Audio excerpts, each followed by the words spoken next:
जय राधा माधव कुंज बिहारी।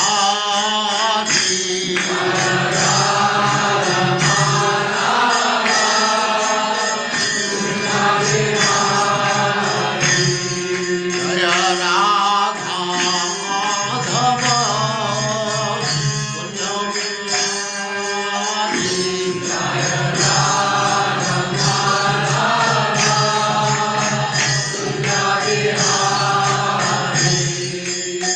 गोपीजन वल्लभ गिरिवरधारी।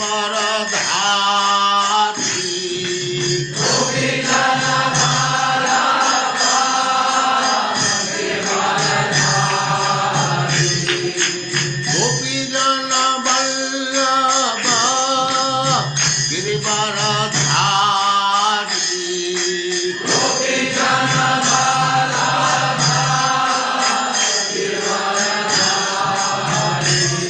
जय राधा माधव कुंज बिहारी।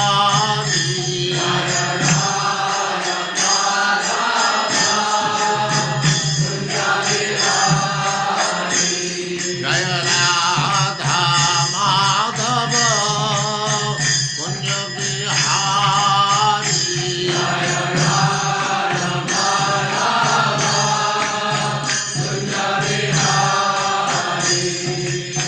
गोपीजन वल्लभ गिरिवरधारी।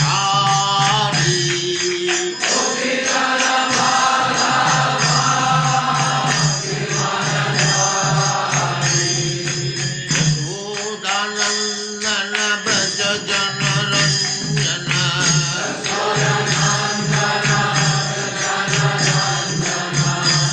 यशोदानंदन व्रज जनरंजन।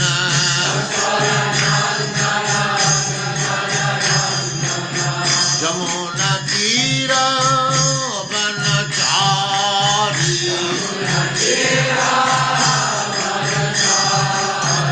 यमुना तीर वनचारी।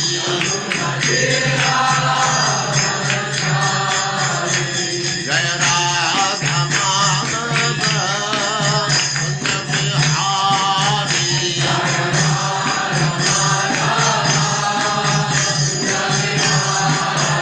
जय राधा माधव कुंज बिहारी।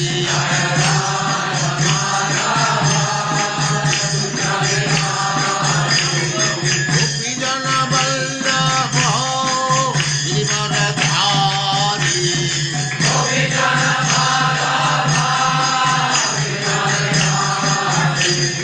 गोपीजन वल्लभ गिरिवरधारी।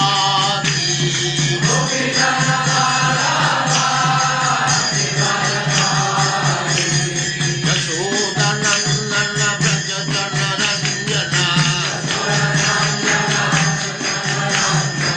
यशोदानंदन व्रज जनरंजन। जमुना तीर वनचारी। जय राधा माधव कुंज बिहारी।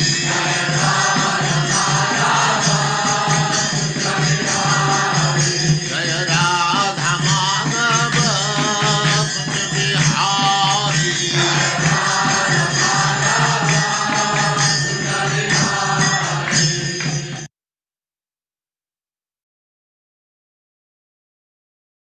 ओम नमो भगवते वासुदेवाय। ओम नमो ओम नमो भगवते वासुदेवाय। ओम नमो भगवते वासुदेवाय। ओम ओम नमो नमो भगवते भगवते वासुदेवाय। वासुदेवाय। ओम नमो भगवते वासुदेवाय। ओम नमो ओम नमो भगवते भगवते वासुदेवाय। वासुदेवाय। नारायणं नमस्कृत्य नारायणं नारायणं नमस्कृत्य नमस्कृत्य नरं चैव नरोत्तमं नरं चैव नरं नरोत्तमं नरोत्तमम् देवीं सरस्वतीं व्यासं देवीं सरस्वतीं व्यासं ततो जयमुदीरये ततो जयमुदीरये। नष्टप्रायेषु अभद्रेषु नष्टप्रायेषु भद्रेषु नित्यं भागवत सेवया नित्यं भागवत सेवया भगवते उत्तमा श्लोके भगवते उत्तमा श्लोके भक्तिर्भवति नैष्ठिकी। भक्तिर्भवति नैष्ठिकी। हरे कृष्ण। आप सबका स्वागत है। हरे कृष्णा हरे कृष्णा प्रभु जी, दंडवत प्रणाम।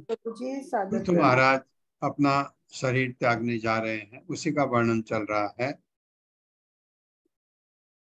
12वें श्लोक से आगे बढ़ते हैं। छिन्न अन्यधीः अधिगत आत्मगतिः निरीहः निरीहः तत् तत्यजे अच्छिन्नद इदं वयुनेन येन तावत् न योग गतिभिः यतिर अप्रमत्तो यावत् गदाग्रज कथा सुरतिं न कुर्यात्। मेरे साथ। छिन्न अन्यधीः अधिगत छिन्नान्यधीरधिगतात्मगतिर्निरीह आत्मगतिः निरीहः। अब पूरा एक साथ। नीचे का सौ ले लिया, निरीहः इसलिए। छिन्न अन्यधीः अधिगत आत्मगतिः निरीहः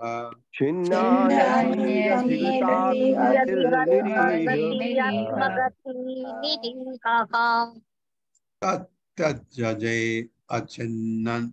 अच्छिन्नद इदं वयुनेन येन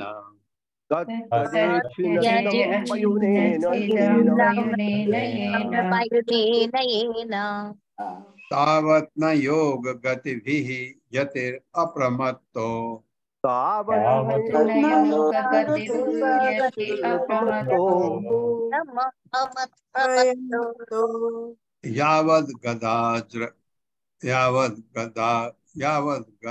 यावद् गदाग्रज कथा सुरतिं न कुर्यात्।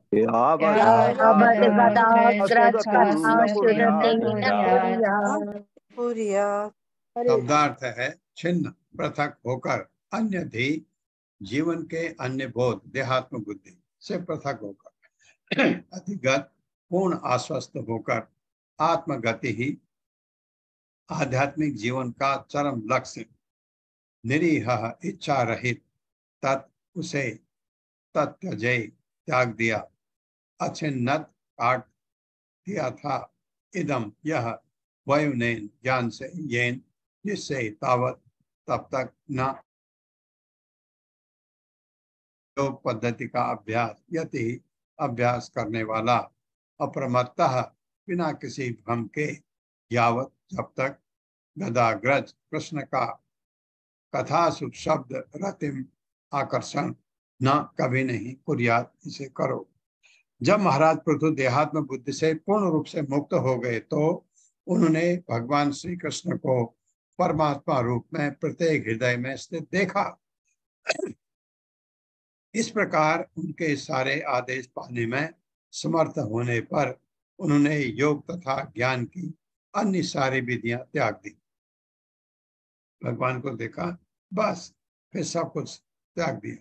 ज्ञान तथा योग की सिद्धियों में भी उनकी रुचि नहीं रह गई, क्योंकि उन्होंने पूरी तरह यह अनुभव किया कि जीवन का चरम लक्ष्य तो श्री कृष्ण की भक्ति है, और जब तक योगी तथा ज्ञानी कृष्ण कथा के प्रति आकृष्ट नहीं होते, संसार संबंधी उनके सारे भ्रम मोह कभी भी दूर नहीं हो सकते।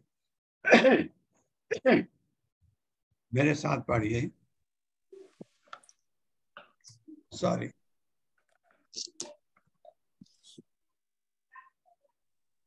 जब महाराज पृथु देहात्म बुद्धि से पूर्ण रूप से मुक्त हो गए तो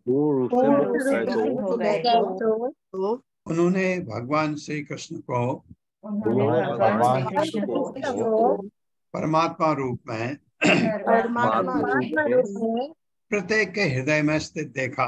प्रत्येक के हृदय में स्थित देखा। देखा। इस प्रकार उनके सारे आदेश पाने में इस प्रकार उनके सारे आदेश आदेश पाने में समर्थ होने पर समर्थ होने पर उन्होंने योग तथा ज्ञान की अन्य सारी विधियां त्याग दी। उन्होंने योग तथा ज्ञान की सारी विधियां त्याग दी। ज्ञान तथा योग की सिद्धियों में भी ज्ञान तथा योग की सिद्धियों में भी उनकी रुचि नहीं रह गई, उनकी रुचि नहीं रह गई, क्योंकि उन्होंने पूरी तरह यह अनुभव किया कि क्योंकि उन्होंने पूरी तरह यह अनुभव किया कि जीवन का चरम लक्ष्य तो जीवन का चरम लक्ष्य तो श्री कृष्ण की भक्ति है। श्री कृष्ण की भक्ति है। और जब तक योगी तथा ज्ञानी और जब तक योगी तथा ज्ञानी कृष्ण कथा के प्रति आकृष्ट नहीं होते, कृष्ण कथा के प्रति आकृष्ट नहीं होते, संसार संबंधी उनके सारे भ्रम संसार संबंधी उनके सारे भ्रम कभी भी दूर नहीं हो सकते। कभी भी दूर नहीं हो सकते। हाँ, ये बात थोड़ा अनुभव हम सबको है, आपको मुझे कैसा कि भक्ति नहीं करते हैं तो चीजें समझ नहीं आती। ये तो बिल्कुल पक्की बात है। कुछ समझने के लिए आप थोड़ा भक्ति करें तो नहीं समझ आ रही, 1 राउंड 2 राउंड चैंट करके फिर पढ़िए, थोड़ा समझ आएगा, थोड़ा और आएगा, उसमें वृद्धि होती है। हम तो बहुत ही नीचे स्तर पर हैं, ये पृथु महाराज तो बहुत ऊपर हैं। वो स्थिति तो, ये बात बिल्कुल सही है। जब भगवान दिखने लग गए आपको, हर एक हृदय में, हर एक में कोई भी जीव देखो उसमें उनको भगवान कृष्ण परमात्मा के रूप में दिखते थे। ये स्थिति जब आ जाती है तो कोई भी व्यक्ति फिर साधना करने की जरूरत नहीं रह जाती। तात्पर्य माता जी। हरे कृष्ण संदीप प्रभु जी। हरे कृष्णा प्रभु जी, हरे कृष्णा माता जी। तात्पर्य श्रीला प्रभुपाद के द्वारा श्रीला प्रभुपाद की जय। जब तक मनुष्य देहात्म बुद्धि में अत्यधिक लीन रहता है तब तक वह आत्म साक्षात्कार के अनेकानेक विधियों में रुचि लेता रहता है, यथा योग विधि या चिंतन इत्यादि। जब मनुष्य समझ लेता है कि जीवन का परम लक्ष्य श्री कृष्ण तक पहुंचना है तो वह अपने हृदय के भीतर कृष्ण का अनुभव करने लगता है और कृष्ण भावनामृत में स्थित प्रत्येक व्यक्ति की सहायता करने लगता है। वास्तव में जीवन की पूर्णता श्री कृष्ण के विषय में सुनने की प्रवृत्ति पर निर्भर करती है। इसलिए इस श्लोक में कहा गया है, यावत् गदाग्रज कथासु रतिम न कुर्यात्। जब तक मनुष्य कृष्ण में तथा उनकी लीलाओं में रुचि नहीं रखता तब तक योग विधि से या ज्ञान द्वारा मुक्ति का प्रश्न ही नहीं उठता। भक्ति की अवस्था प्राप्त करने के लेने के बाद महाराज पृथु को ज्ञान तथा योग की विधियों में अरुचि हो गई, अतः उन्हें त्याग दिया। यह शुद्ध भक्तिमय जीवन की अवस्था है जिसका वर्णन रूप गोस्वामी ने किया है। अन्य अभिलाषा शून्यम ज्ञान कर्मादि अनावृतम अनुकूलयानि कृष्णाशु शीलानाम भक्तिर उत्तम। वास्तविक ज्ञान का अर्थ यह समझ लेना है कि जीवात्मा भगवान का नित्य दास है। यह ज्ञान अनेकानेक जन्मों के बाद प्राप्त होता है, जिसकी पुष्टि भगवत गीता में हुई है। बहुनाम जन्म नाम अंते ज्ञानवान माम प्रपद्यते। परमहंस अवस्था में मनुष्य कृष्ण को ही सब कुछ मान लेता है। वासुदेव सर्वमिति स महात्मा स दुर्लभ। जब मनुष्य समझने लगता है कि श्री कृष्ण ही सब कुछ है और कृष्ण भक्ति यानी चेतना ही जीवन का परम सिद्धि है, तो वह यह परमहंस या महात्मा हो जाता है। ऐसा महात्मा या परमहंस दुर्लभ होता है। परमहंस या शुद्ध भक्त कभी भी हठ योग या चिंतन के प्रति आकृष्ट नहीं होता। वह तो भगवान की अभिश्रित भक्ति में ही रुचि रखता है। इन विधियों का पूर्व अभ्यास व्यक्ति कभी कभी भक्ति के साथ साथ ज्ञान तथा योग का भी अभ्यास करता है, किंतु ज्यों ही वह अमृत सम्मिश्रित भक्ति की अवस्था प्राप्त होता है, वह आत्म साक्षात्कार की अन्य समस्त विधियों को त्याग देता है। दूसरे शब्दों में, मनुष्य जब तक एक बार श्री कृष्ण को सुपृष्ठ रूप से चरम लक्ष्य समझ लेता है, वह ज्ञान प्राप्त करने के लिए योग या चिंतन विधियों से मुख मोड़ लेता है। हरे कृष्ण प्रभु जी, धन्यवाद। हरे कृष्णा। बहुत सारे तरीके हैं भगवान तक पहुंचने के। तो जब उसका मन भगवान जब ये समझ आ जाता है कृष्ण भक्ति से मेरा हो जाएगा, तो वो और चीजों पर रुचि नहीं रखता, खाली पूरा चिंतन भगवान कृष्ण उनकी भक्ति करता है, उन्हीं का चिंतन करता है। उन्हीं के लिए आप जप करते हैं, भगवान कृष्ण के लिए। एक्चुअली जप भगवान किसी के लिए भी है, लेकिन जब आप कृष्ण भक्ति करते हैं तो आप खाली फोकस कृष्ण पर करते हैं। भगवान के बहुत सारे विस्तार हैं, किसी का भी आप चिंतन करें, सब सही है। लेकिन जब आप कृष्ण भक्त बन गए, आप देखिए कृष्ण भक्त बन गए, आप राम भक्त नहीं हैं, आप नृसिंहदेव के भक्त नहीं हैं, आप वामन देव जी के भक्त नहीं हैं, आप विष्णु के भक्त नहीं हैं। विष्णु कृष्ण सब एक ही हैं, वैसे नहीं हैं, मतलब ये है कि इतने सबकी आप भक्ति कर सकते हैं।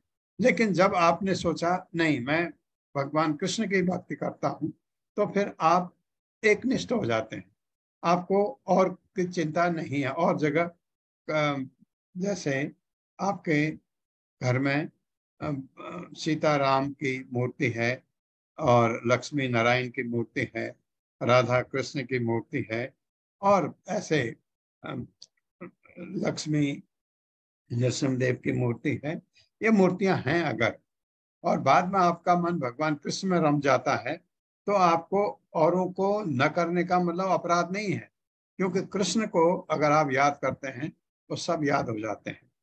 इस तरह जैसे आप जा रहे हैं, भगवान राम का मंदिर है, अवश्य जाइए, क्योंकि वो कृष्ण का विस्तार है। तो कहीं ऐसा ऐसा इस चीज को समझ के कहीं पर कोई अपराध नहीं करना है। अगर आपने कृष्ण की ही भक्ति करनी है तो भी अपराध नहीं करना है। तो इसको कहते हैं एक निष्ठ भक्त, एक पर फोकस कर लिया आपने, तो ये चीज जरूर है। हम कृष्ण भक्त हैं, हम भगवान राम को भी मानते हैं, लेकिन हम राम भक्त नहीं हैं, ऐसा समझिए आप। जैसे मैं अगर मंदिर के लिए डोनेशन लेने जाऊं कहीं, तो मैं ये नहीं कह सकता कि राम का मंदिर बन रहा है, क्योंकि ये कृष्ण का मंदिर है। ये तो कृष्ण भक्त को डोनेशन भी इसी वजह से आते हैं, कृष्ण की लीला की वजह से, और राम के भक्त को राम की वजह से आते हैं। आप देखिए कितना बड़ा डोनेशन राम के मंदिर को अयोध्या के लिए लोगों ने दिया, कि भव्य मंदिर, जबरदस्त मंदिर बन रहा है, आपने देखा होगा, सुना होगा। तो ये बात है। तो जब ये आपका मन लग गया, जहां भी लगे एक जगह, तो एक निष्ठ भक्ति हो जाती है। आपको बहुत सारे करने की जरूरत नहीं पड़ता, और उनको तो भगवान जब दिख गया अंदर आत्मा में, उनको और कुछ करने की जरूरत नहीं थी। एवं सबीर प्रवरः संयोज आत्मानम आत्मनि ब्रह्म भूतो दृढ़ं काले तत्याज स्वम कलेवरम। मेरे साथ, एवं सबीर प्रवरः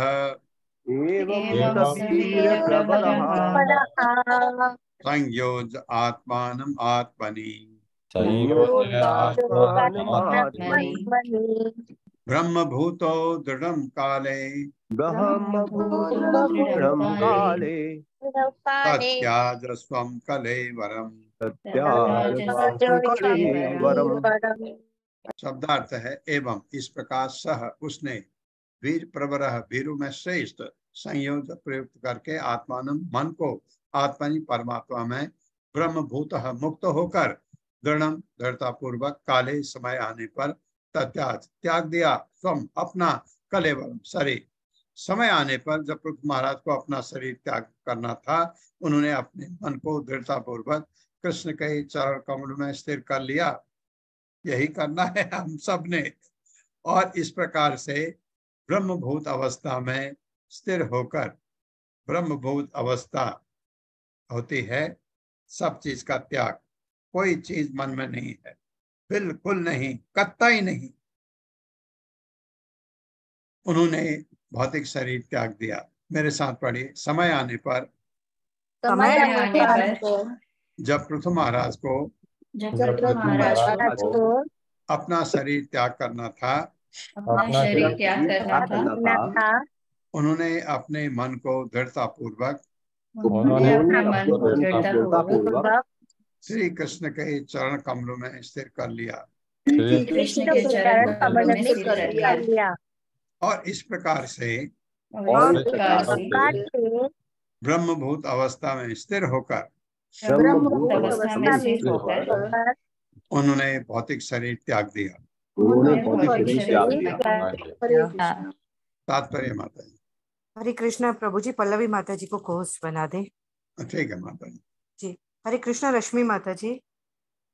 हरे कृष्णा माता जी। हरे कृष्णा प्रभु जी। शील प्रपात की जय। शील प्रपात द्वारा तात्पर्य। एक बंगाली कहावत के अनुसार जीवन में मनुष्य जितनी आध्यात्मिक उन्नत करता है उसकी परीक्षा मृत्यु के समय होती है। भगवत गीता 8.6 में भी इसकी पुष्टि हुई है। यम यम वापी स्मन भावम प्रज्यन्ते कलेवरम तम तमेवपि कौन्तेय सदा तद्भाव भावितः। कृष्ण भक्ति करने वाले जानते हैं कि उनकी परीक्षा मृत्यु के समय होनी है।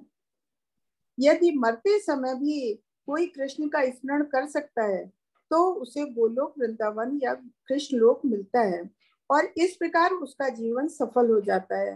पृथु महाराज जब कृष्ण के अनुग्रह से जान गए कि उनका काल निकट है तो वे अत्यंत आनंदित हो उठे और ब्रह्मभूत अवस्था में योग विधि का अभ्यास करते हुए अपना शरीर त्यागने के लिए सन्नद्ध हो गए। अगले श्लोकों में इसका पूरा वर्णन है कि स्वेच्छा से अपने शरीर को त्याग कर भगवान के धाम को कैसे जाया जा सकता है। पृथु महाराज की भांति मृत्यु के समय किए गए योगाभ्यास से मनुष्य शारीरिक और मानसिक रूप से स्वस्थ होते हुए भी शरीर को जल्दी से त्याग सकता है। प्रत्येक भक्त शारीरिक तथा मानसिक रूप से स्वस्थ रहते हुए शरीर त्यागना चाहते हैं। राजा कुलशेखर ने भी मुकुंद माला शोध में यही कामना व्यक्त की थी। कृष्ण तदीय पद पंकज पंचरांतम अद्यव में विशतु मान सराज हंस प्राण प्राणाय समये कफता वात पित्त कंठावरोधन विद्धोष्णन कुतस्ते। राजा कुलशेखर स्वयं स्वस्थ रहते हुए अपना शरीर छोड़ना चाहते थे, अतः उन्होंने कृष्ण से प्रार्थना की कि वे शरीर तथा मन से स्वस्थ रहते ही उन्हें तुरंत मरने दें। जब मनुष्य मरता है तो प्रायः वात पित्त और कफ से उसका कंठ अवरुद्ध हो जाता है। चूंकि कंठ रुद्ध होने पर उच्चारण कर पाना दुष्कर हो जाता है, अतः श्री कृष्ण की कृपा से ही मृत्यु के समय हरे कृष्ण का जप हो पाता है। किंतु अपने को मुक्तासन स्थित में रखकर योगी तुरंत शरीर त्याग देता है और जिस लोक में चाहता है चला जाता है। सिद्ध योगी योग के बल से इच्छानुसार देह का त्याग कर सकता है। हरे कृष्ण प्रभु जी। सत प्रणाम। हरे कृष्णा। सिद्ध योगी कर सकता है ऐसा कि वो जब चाहे। तो सिद्ध योगी तो बहुत कुछ करता है। प्राण वायु को पूरे ला करके ऊपर दो भौं के बीच में स्थिर रखता है। जब आ गया समय और उसको प्राण वायु को जो ये कपोल रंध्र है, कपाल रंध्र, और उससे छोड़ देता है। इन्होंने भी क्या किया? मन भगवान कृष्ण के चरणों पर। ये हमारे लिए सिद्ध है। हम प्राण को नहीं ले जा सकते ऊपर। प्राण कठिन, वो योग बहुत कठिन है। तो सबसे सरल है भगवान कृष्ण के का पैरों में अपना मन लगाओ, चरण कमलों में, और हरे कृष्ण कृष्ण कृष्ण हरे हरे, हरे राम राम राम हरे हरे। लेकिन उस अवस्था में मरते समय क्या हम ये जो महामंत्र है ये जप पाएंगे? इसने राजा कुलशेखर ने कहा, भगवान मुझे अभी, मैं ठीक हूँ, मुझे अभी जाने दो, क्योंकि मैं अगर बुढ़ा हुआ तो कफ वायु पित्त से मेरा गला तो चोक हो जाएगा, होता है उसमें आपका गला चोक हो गया, आपसे मंत्र निकले नहीं।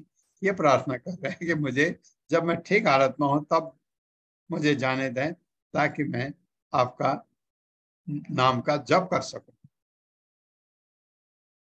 और आपके चरणों का ध्यान लगा सकूं।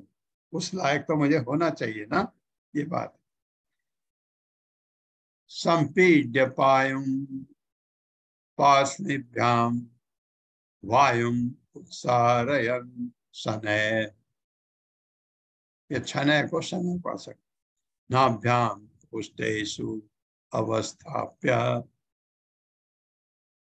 हृदुरः कंठशीर्षणि, मेरे साथ। समीड्य पायुं पार्ष्णिभ्यां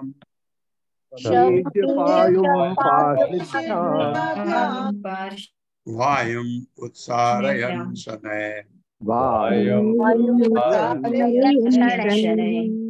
नाभ्यां कोष्ठेषु अवस्थाप्य अवस्थाप्य हृदुरः कंठशीर्षणि। कंठशीर्षणि समीड्य रोक कर, पायुं गुदाद्वार, पार्ष्णिभ्याम एड़ी से, यह भी एक तरीका होता है। वायु ऊपर जाने वाली वायु को उत्सारण, ये तो एड़ी लगाते हैं नीचे अपान वायु को रोकने के लिए। ऊपर जाने वाले को उत्सारयन, ऊपर धकेल कर, शनैः धीरे धीरे, नाभ्याम नाभि से, कोष्ठेषु हृदय तथा कंठ में, अवस्थाप्य स्थिर करके, हृदय में, उर ऊपर की ओर, कंठ गला, कंठ शीर्षणी दोनों भवों के मध्य, मस्तक में, जो अभी हम बात कर रहे थे। जब महाराज पृथु ने विशेष यौगिक आसन साधा तो उन्होंने अपनी एड़ियों से अपना गुदाद्वार बंद कर दिया। एड़ी से गुदाद्वार बंद करके, ताकि वायु नीचे न जाए।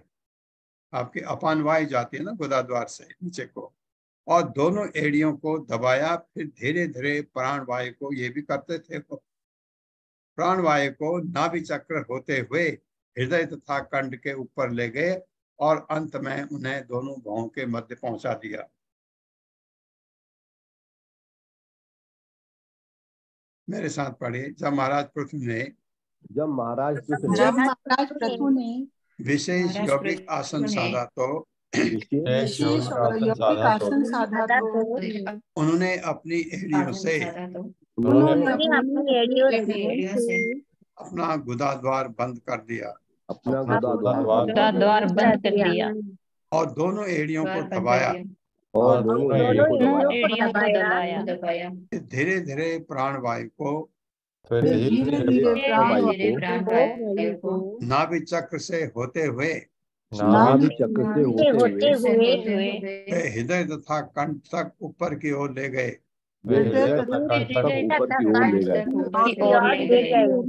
और अंत में उसे दोनों भवों के मध्य पहुंचा दिया। और अंत में उसे दोनों भवों के मध्य पहुंचा दिया।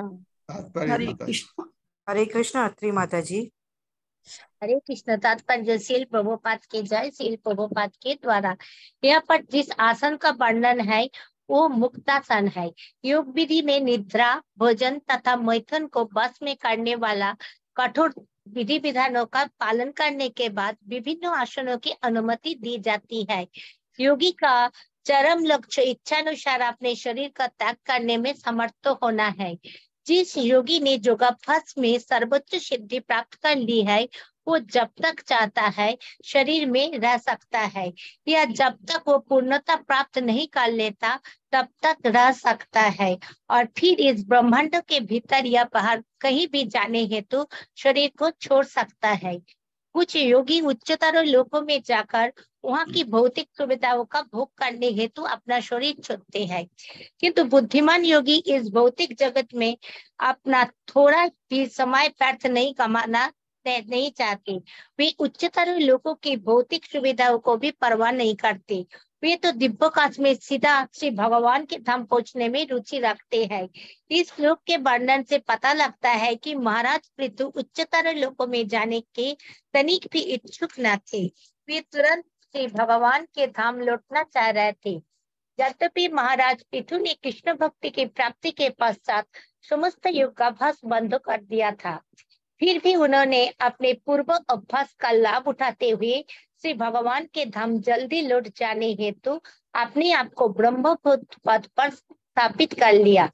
इस विशेष प्रकार के आसन मुक्तासन का उद्देश्य कुंडलिनी चक्र पर विजय प्राप्त करना है तथा धीरे धीरे प्राण को मूलाधार चक्र से स्वाधिष्ठान चक्र और फिर मणिपुर चक्र, अनाहत चक्र, विशुद्ध चक्र तथा अंत में आज्ञा चक्र तक ले जाना है।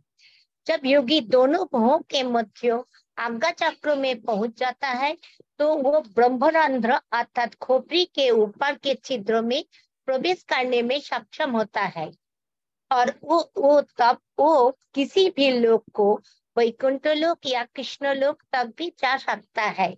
कहने का निष्कर्ष यह है कि मनुष्य को श्री भगवान के धाम वापस जाने हेतु ब्रह्मभूत अवस्था पर पहुंचना होता है। किंतु जो लोग कृष्ण भक्ति करते हैं या भक्ति योग का अभ्यास करते हैं, श्रवणं कीर्तनं विष्णु स्मरणं पाद सेवनम, वे मुक्तासन का अभ्यास किए बिना ही श्री भगवान के पास लौट जाते हैं। मुक्तासन का उद्देश्य ब्रह्मभूत अवस्था तक जाना है, क्योंकि बिना ब्रह्मभूत अवस्था प्राप्त किए कोई भी दिव्याकाश में नहीं जा सकता। श्रीमद् भगवद गीता 14.26 में कहा गया है, मां च यो व्यभिचारेण भक्ति योगेन सेवते सगुणान् समतीते तान् ब्रह्म भूयाय कल्पते। भक्ति योग का अभ्यास करने वाला भक्ति योगी निरंतर ब्रह्मभूत अवस्था में स्थित रहता है। ब्रह्म भूयाय कल्पते, यदि भक्त ब्रह्मभूत पद पर रह सकता है तो वह मृत्यु के बाद शत दिव्याकाश में प्रवेश करता है और श्री भगवान के पास वापस चला जाता है। अतः भक्तों को उसको खेद नहीं होना चाहिए कि वो कुंडलिनी चक्र का अभ्यास नहीं कर पाया अथवा एक के पश्चात एक 6 चक्रों को भेद नहीं सका। जहाँ तक महाराज पृथु की बात है, वे इस विधि का पहले ही अभ्यास कर चुके थे और चूंकि वे अपनी शाहत मृत्यु की प्रतीक्षा नहीं कर सकते थे, अतः ही उन्होंने 6 चक्र भेदन के विधि का लाभ उठाया और इच्छानुसार अपना शरीर का त्याग करके दिव्याकाश में प्रवेश किया। हरे कृष्ण। बहुत अच्छा लिखा है। एक बात, पृथु महाराज जब भगवान के चरण कमल में अपना मन स्थिर कर चुके थे, कैसा? समाधि। तो फिर आसन ये जो अपने प्राण वायु को ले जाने का ये वाला आसन क्यों करना पड़ा? क्योंकि वो अब रुकना नहीं चाह रहे थे जल्दी, क्योंकि उस अवस्था में, दूसरी अवस्था में आपको थोड़ा टाइम और लग सकता है, लेकिन वो आप जल्दी जाना चाहते हैं। उत्स्पर्शयंस्तु तं मूर्धनि क्रमेण आवेश निःस्पृहः वायं वायौ क्षितो कायं तेजः तेजसी अयुयुजत्। मेरे साथ, उत्स्पर्शं यं तु तं मूर्धनि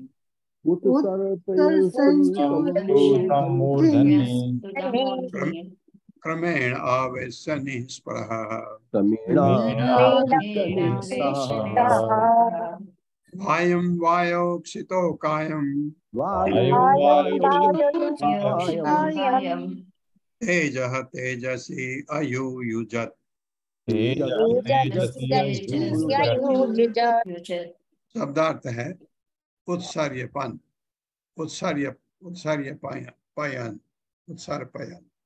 इस प्रकार स्थापित करते हुए तो लेकिन तम वायु को मूर्धनि सिर में क्रमेण धीरे धीरे आवेश रखते हुए निःस्पृह समस्त इच्छाओं से मुक्त होकर वायु शरीर के वायु भाग को वायु ब्रह्मांड कोश में की समग्र वायु में क्षितौ संपूर्ण पृथ्वी कोश में कायम भौतिक शरीर को तेजा शरीर की अग्नि तेजसी भौतिक कोष की संपूर्ण अग्नि में अयुयुजत मिला दिया।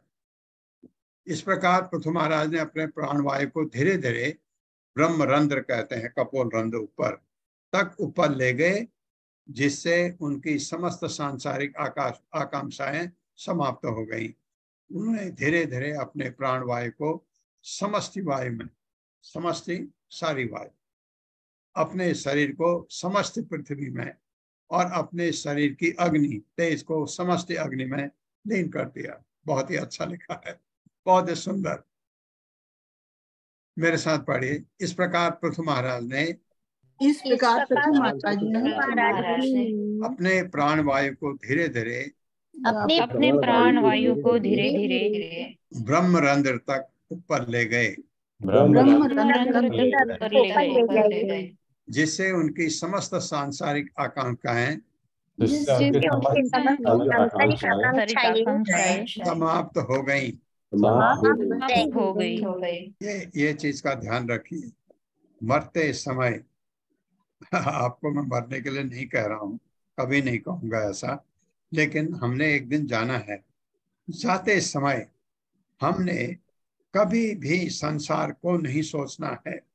देखें यहाँ बात, उनकी समस्त शारीरिक आकांक्षाएं समाप्त हो गई, बिल्कुल नहीं सोचना। शारीरिक आकांक्षाएं समाप्त हो गई। उन्होंने धीरे धीरे अपने प्राण वायु को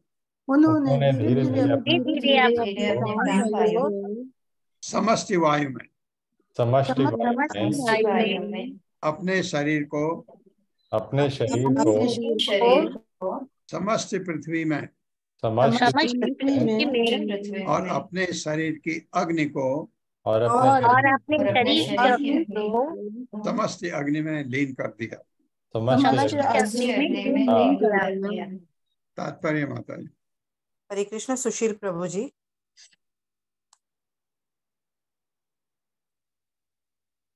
हरे कृष्ण। सुशील प्रभु जी।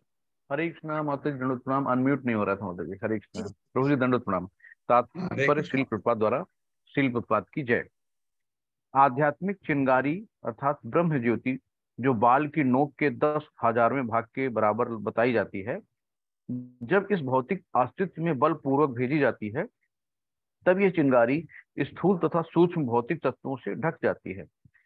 भौतिक शरीर 5 स्थूल तत्वों पृथ्वी, जल, अग्नि, वायु तथा आकाश अथवा ईथर तथा 3 सूक्ष्म तत्वों मन, बुद्धि तथा अहंकार से बना होता है। जब मनुष्य को मुक्ति मिलती है तो वो इन भौतिक कोषों अथवा आवरणों से बाहर निकल जाता है। वास्तव में योग की सफलता इन भौतिक आवरणों से मुक्ति पाने तथा आध्यात्मिक जगत में प्रविष्ट पाने में निहित है। भगवान बुद्ध की निर्वाण संबंधी शिक्षाएं इसी सिद्धांत पर आधारित हैं। उन्होंने अपने अनुयायियों को ध्यान तथा योग के सहारे इन भौतिक आवरणों को त्यागने की शिक्षा दी। उन्होंने आत्मा के विषय में कोई जानकारी नहीं दी, किंतु यदि उनके उपदेशों का ठीक से पालन किया जाए तो मनुष्य भौतिक आवरणों से मुक्त होकर निर्वाण प्राप्त कर सकता है। जब कोई जीवात्मा भौतिक आवरणों को त्यागता है तो वो आत्मा के रूप में बना रहता है। इस आत्मा को ब्रह्म ज्योति में मिलने हेतु चिन्मय आकाश में प्रवेश करना होता है। दुर्भाग्यवश जब तक जीवात्मा को आध्यात्मिक जगत तथा वैकुंठ लोकों की जानकारी नहीं रहती, तब तक 99.9% संभावना यही रहती है कि वो पुनः भौतिक जगत में आ गिरे। किंतु ब्रह्म ज्योति से आध्यात्मिक ग्रह में जाने की संभावना बहुत कम होती है। निर्विशेषवादी इस ब्रह्म ज्योति में विविधता नहीं मानते और बौद्ध लोग इसे शून्य मानते हैं। प्रत्येक दशा में चाहे कोई दिव्याकाश के बिना विविधता के माने या शून्य, किंतु वैकुंठ या कृष्ण लोक जैसे आध्यात्मिक लोकों में जो दिव्य आनंद है वो वहां नहीं मिलता। विभिन्न प्रकार के आनंद प्राप्त न होने पर आत्मा जीवन का आनंद भोगने हेतु आकृष्ट होता है और कृष्ण लोक या वैकुंठ लोक की कोई जानकारी न होने के कारण वो भौतिक कार्यकलापों में आ गिरता है, जिससे वो भौतिक सुख भोग कर सके। हरे कृष्णा प्रभु जी। हरे कृष्ण। ये जैसे ये हमारा सौभाग्य है, ये पढ़ के हम समझ रहे हैं कैसा क्या करना चाहिए। बहुत इतने लोग हैं, बहुत विद्वान हैं, लेकिन ये ज्ञान नहीं है, तो क्या करते हैं, बढ़ते समय वही भौतिक चीज है, ये ऐसा कर लेना, इस ऐसा कर लेना, मेरे बैंक में इतने पैसे हैं, इतने तुम ले लेना, इतने तुम ले लेना, इतना दान दे देना, यही कर सकता है, क्योंकि भौतिक जगत के बाहर निकल ही नहीं सकता। ये बात खान्या खानी खानी आकाशे द्रवम तोये यथा स्थानम विभागसः क्षितिम अंबसी तत्तेजः तत्तेजस्य अधो वायो नभसी अमम। मेरे साथ, खानी आकाशे द्रवम तोये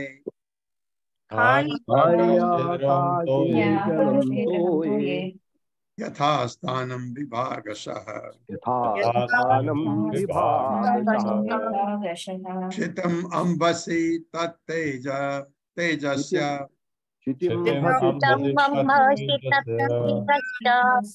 अधो वायो नभसी अमम।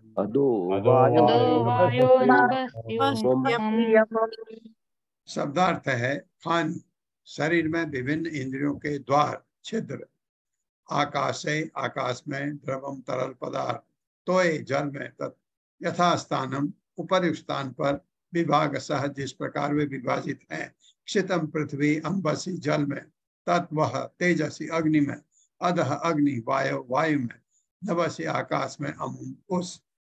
इस प्रकार पृथु महाराज ने अपनी इंद्रियों के छिद्रों को आकाश में और अपने शरीर के द्रवों यथा रक्त तथा भिन्न स्रावों को समस्त जल में, पृथ्वी को जल में, फिर जल को अग्नि में, अग्नि को वायु में, वायु को आकाश में मिला दिया, लीन कर दिया। वाह, पूरे क्रम बताया। मेरे साथ पढ़े। इस प्रकार पृथु महाराज ने अपने इंद्रियों के छिद्रों को आकाश में, अपने शरीर के द्रवों यथा रक्त तथा विभिन्न स्रावों को, अपने शरीर के द्रव्यों यथा विभिन्न स्रावों को समस्त जल में, फिर पृथ्वी को जल में, फिर जल को अग्नि में, और अग्नि को वायु में, और वायु को आकाश में मिला दिया।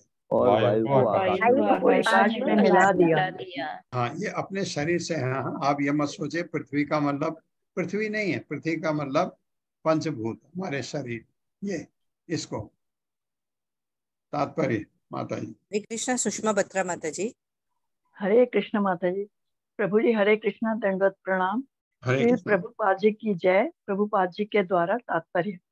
इस श्लोक में महत्वपूर्ण शब्द है यथा स्थानम विभागशः। श्रीमद् भागवत के द्वितीय स्कंद के 5वें अध्याय में ब्रह्मा ने नारद से स्पष्ट बताया है कि सृष्टि कैसे बनी, और फिर इंद्रियों के विभाग, इंद्रियों के नियामक, इंद्रियों के पदार्थ, तन्मात्रा तथा भौतिक तत्व इत्यादि को एक एक करके समझाया है। उन्होंने ये भी समझाया है कि वे एक के पश्चात एक, वायु आकाश से, अग्नि वायु से, जल अग्नि से और पृथ्वी जल से किस प्रकार उत्पन्न हुए। सृष्टि की प्रक्रिया को समझना आवश्यक है। जैसे जैसे ये दृश्य जगत पर लागू होता है, इसी प्रकार परमेश्वर द्वारा ये शरीर भी उसी प्रक्रिया से उत्पन्न किया जाता है। ब्रह्मांड में प्रवेश करके भगवान इस दृश्य जगत की उत्पत्ति उत्तरोत्तर करते हैं। इसी प्रकार जीवात्मा माता के गर्भ में प्रवेश करके अपने स्थूल तथा सूक्ष्म शरीर को समष्टि आकाश, वायु, अग्नि, जल तथा पृथ्वी से अवयवों को ग्रहण करके संचित करता है। यथा स्थानम विभागशः शब्द सूचित करते हैं कि मनुष्य को सृष्टि प्रक्रिया समझनी चाहिए और इस सृष्टि प्रक्रिया के विलोम क्रम पर विचार करना चाहिए, जिससे भौतिक कलमश से मुक्त हुआ जा सके। हरे कृष्ण। हरे कृष्ण माता जी, धन्यवाद। ये कैसे जैसे आया वैसे ही वापस किया। इंद्रियेषु मनः तानि तन्मात्रेषु यथा उद्भवं भूतानि भूत आदिना अमूनि उत्कृष्य महति आत्मनि संदधे। मेरे साथ पढ़िए। इंद्रियेषु मनः तानि इंद्रियेषु मनः तानि तन्मात्रेषु यथा उद्भवं तन्मात्रेषु यथोद्भवम् भूतादिना अमूनि उत्कृष्य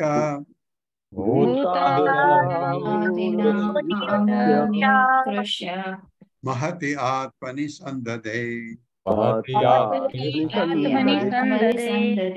शब्दार्थ है इंद्रियेषु इंद्रियों में, मनः मन, तानि इंद्रियों को, तत्मात्रेषु इंद्रियों के पदार्थों में, यथा उद्भव जहाँ से उनकी उत्पत्ति हुई, भूत आदिना 5 तत्वों द्वारा, अमोनी वे सारे इंद्रिय पदार्थ मात्राएं, उत्कृष्ट बाहर निकालकर, महति महतत्व में आत्मनि अहंकार को संदधे लीन कर दिया। उन्होंने स्थितियों के अनुसार मन को इंद्रियों में और इंद्रियों को इंद्रिय पदार्थ तन्मात्राओं में और अहंकार को समस्त भौतिक शक्ति महतत्व में लीन कर दिया। जो था सब कुछ जहां से आया वही डाल दिया। मेरे साथ पढ़िए। उन्होंने स्थितियों के अनुसार मन को इंद्रियों में और इंद्रियों को इंद्रिय पदार्थों में, इंद्रिय विषय तन्मात्राओं में और इंद्रियों को इंद्रिय पदार्थों तन्मात्राओं में और अहंकार को समस्त भौतिक शक्ति और अहंकार को समस्त शक्ति क्या है वो महतत्व में लीन कर दिया। तात्पर्य माता जी। हरे कृष्ण। अंजलि माता जी। हरे कृष्णा। तात्पर्य श्री प्रभुपाद की जय। जहाँ तक अहंकार का प्रश्न है, संपूर्ण भौतिक शक्ति 2 भागों में प्राप्त की जा सकती है। एक तो तमोगुण से विशुद्ध होकर तथा दूसरा रजोगुण तथा सतोगुण से विशुद्ध होकर। तमोगुण आपके पीछे से बैकग्राउंड नॉइज भी आ रही माता जी, कुछ चल रहा है। अंजलि माता जी, आपके पीछे बैकग्राउंड से कुछ आवाजें आ रही है। हरे कृष्णा। हरे कृष्णा। संजना मिश्रा माता जी। हरे कृष्णा माता जी। दंडवत प्रणाम। तात्पर्य शील प्रभात के द्वारा शील प्रभात की जय। जहां तक अहंकार का प्रश्न है, संपूर्ण भौतिक शक्ति 2 भागों में प्राप्त की जाती है। एक तो तमोगुण से विशुद्ध होकर तथा दूसरा रजोगुण तथा सत्वगुण से विशुद्ध होकर। तमोगुण के विक्षोभ से 5 स्थूल तत्व उत्पन्न होते हैं। रजोगुण के विक्षोभ से मन और सत्वगुण के विक्षोभ से मिथ्या अहंकार उत्पन्न होता है। मन की रक्षा एक विशेष देवता द्वारा है। कभी कभी मन का अधिकक्ष कोई देव या देवता भी माना जाता है। इस प्रकार समिष्ट मन अर्थात भौतिक देवता द्वारा नियंत्रण भौतिक मन इंद्रियों में लीन कर दिया गया। इंद्रियों को इंद्रिय पदार्थों में लीन किया गया। इंद्रियां पदार्थ है, रूप, स्वाद, गंध, शब्द इत्यादि। शब्द नाद ही इंद्रिय पदार्थों का चरम स्रोत है। मन इंद्रियों द्वारा और इंद्रियां तन्मात्राओं द्वारा आकर्षित हुई और इन सबों को अंत में आकाश में लीन कर दिया गया। सृष्टि इस प्रकार से सुयोजित है कि कारण तथा कार्य एक के बाद एक आते रहते हैं। प्रलय प्रक्रिया में मूल कार्य एवं कारण समाहित रहता है। चूंकि भौतिक जगत में चरम कारण महत्व तत्व है, अतः प्रत्येक वस्तु क्रमशः समाप्त होकर महत तत्व में लीन हो गई। इसकी तुलना शून्यवाद से की जा सकती है, किंतु यह तो असली आध्यात्मिक मन या चेतना को शुद्ध करने की विधि है। जब मन के समस्त भौतिक कल्मश धुल जाते हैं तो शुद्ध चेतना काम करने लगती है। दिव्य आकाश की ध्वनि, लहरी, नाद, स्वर ही समस्त कल्मशों को धो सकती है, जिसकी पुष्टि चैतन्य महाप्रभु ने की है।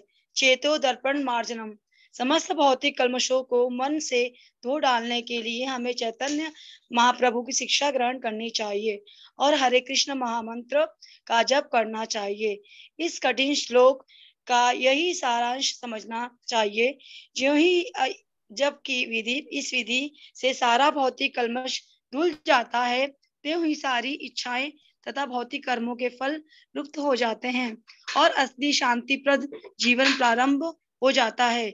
इस कलयुग में इस श्लोक में वर्णित योग विधि को संपन्न कर पाना अत्यंत दुष्कर है। जब तक कोई ऐसे योग में पटु न हो, सर्वोत्तम यही है कि भगवान श्री चैतन्य महाप्रभु की विधि को अपनाया जाए और यह विधि है श्री कृष्ण संकीर्तनम।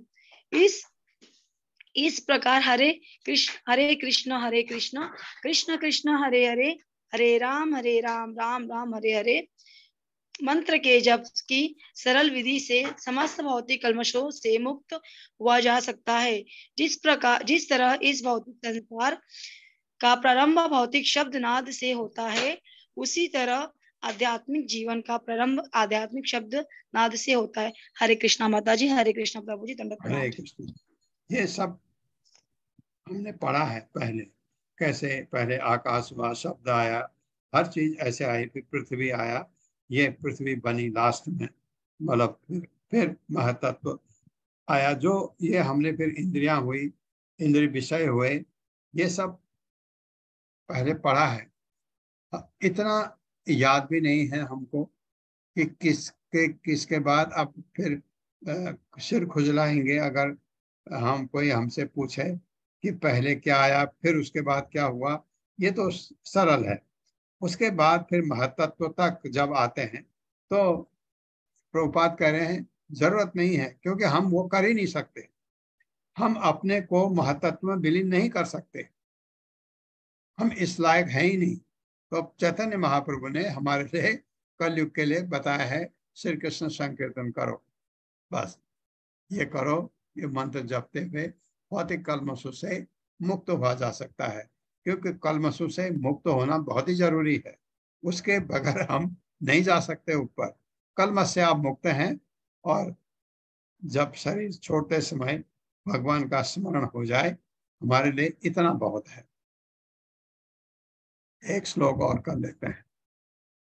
तम सर्वगुण विन्यासम जीवे माया महे निधात, तम च अनुसयम आत्मस्थम असौ अनुसही पुमान, ज्ञान वैराग्य वीर्येण स्वरूपस्थो अजात प्रभु। मेरे साथ, तम सर्वगुण विन्यासम जीवे माया मये नधात, तम च अनुसयम आत्मस्थम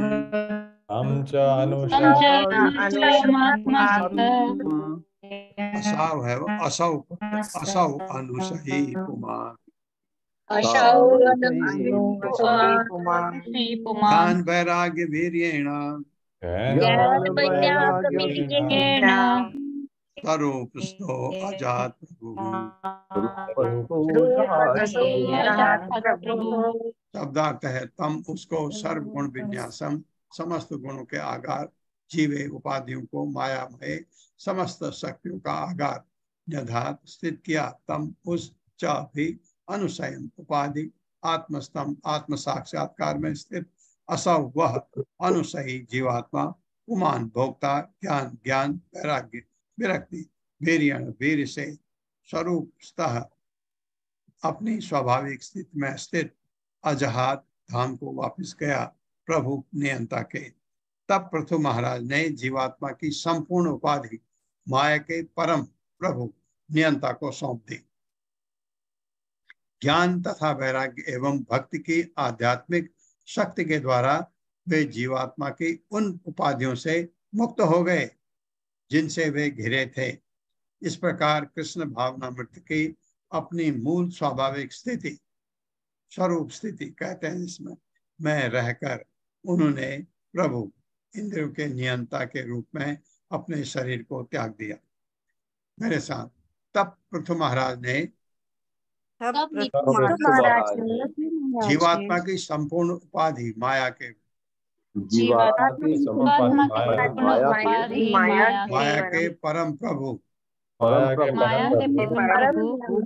को सौंप दी। ज्ञान तथा वैराग्य एवं भक्त की आध्यात्मिक शक्ति के द्वारा वे जीवात्मा की उन समस्त उपाधियों से मुक्त हो गए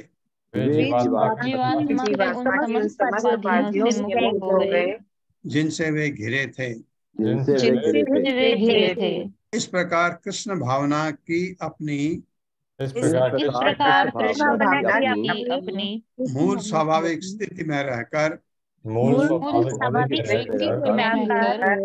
उन्होंने प्रभु के रूप में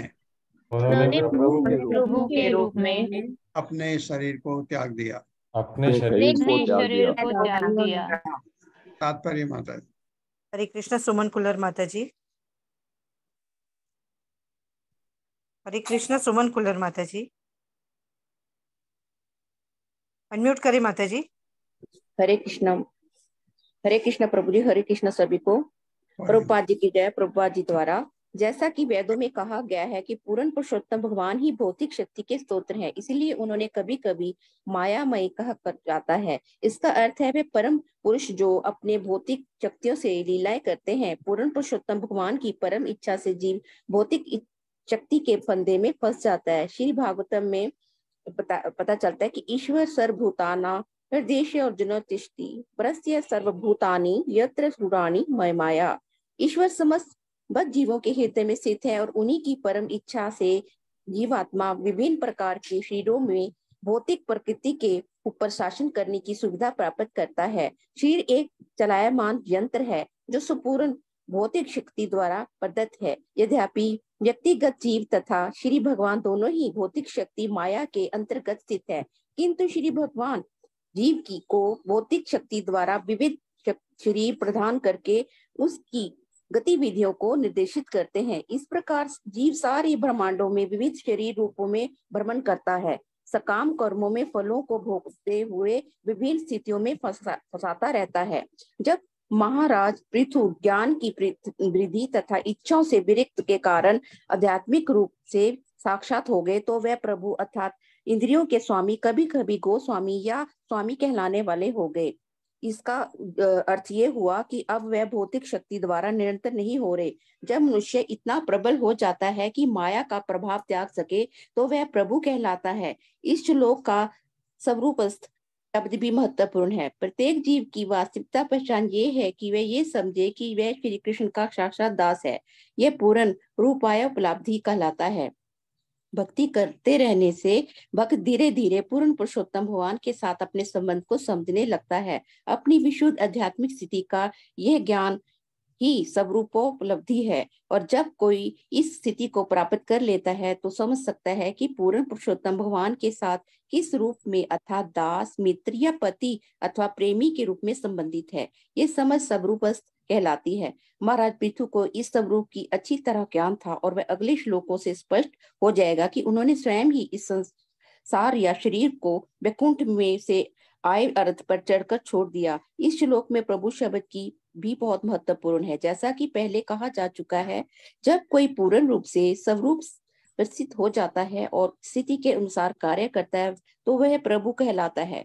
गुरु को प्रभुपाद कहा जाता है क्योंकि वह पूर्ण रूप से स्वरूप सिद्ध जीव होते हैं। पाद का अर्थ है स्थान या पद, अतः प्रभुपाद से सूचित होता है कि उन्हें प्रभु या श्री भगवान का पद प्रदान किया गया है क्योंकि वे पूर्ण पुरुषोत्तम भगवान की ओर से कार्य करते हैं। जब तक कोई इंद्रियों का नियमित अथवा प्रभु नहीं होता वह गुरु की तरह कार्य नहीं कर सकता, जिसे परम प्रभु भगवान श्री कृष्ण द्वारा अधिकृत किया होता है। श्री विश्वनाथ चक्रवर्ती ठाकुर ने गुरु की प्रशंसा की। शाक्ता तीर्थवा समस्त शास्त्रे रक्त सथा भव्यता एवं सिद्धेय।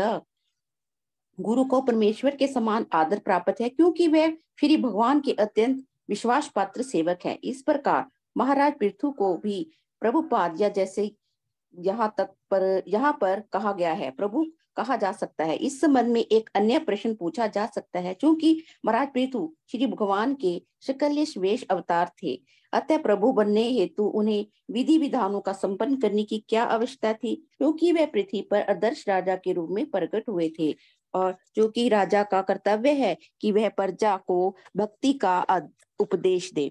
अतः उन्होंने अन्यों को शिक्षा देने हेतु भक्ति के सभी विधि विधानों का पालन किया।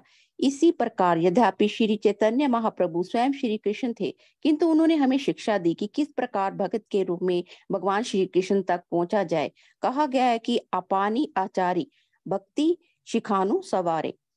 भगवान श्री चैतन्य महाप्रभु ने अपने व्यक्तिगत कार्यों के माध्यम से आदर्श प्रस्तुत करते हुए अन्यों के समक्ष भक्ति की विधि की शिक्षा दी।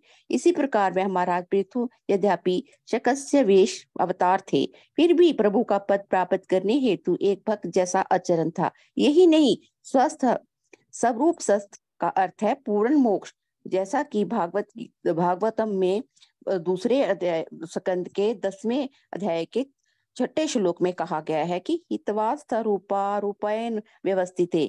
जब जीव माया के कार्यों का परित्याग कर देता है और ऐसी स्थिति प्राप्त कर लेता है जिसमें वह भक्ति कर सके, तो उसकी यह अवस्था स्वरूपस्थ या पूर्ण मोक्ष कहलाती है। हरे कृष्णा। धन्यवाद माता जी। हरे कृष्णा हरे कृष्णा हरे कृष्णा।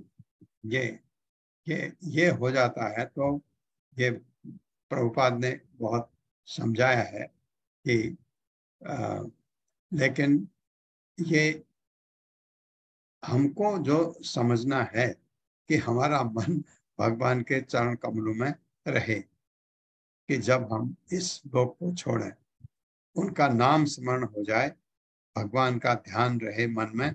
अगर हरे कृष्ण महामंत्र आप बोल सकें बहुत ही अच्छा है, नहीं बोल सकें हरे कृष्ण बोल सकें वो भी बहुत अच्छा है।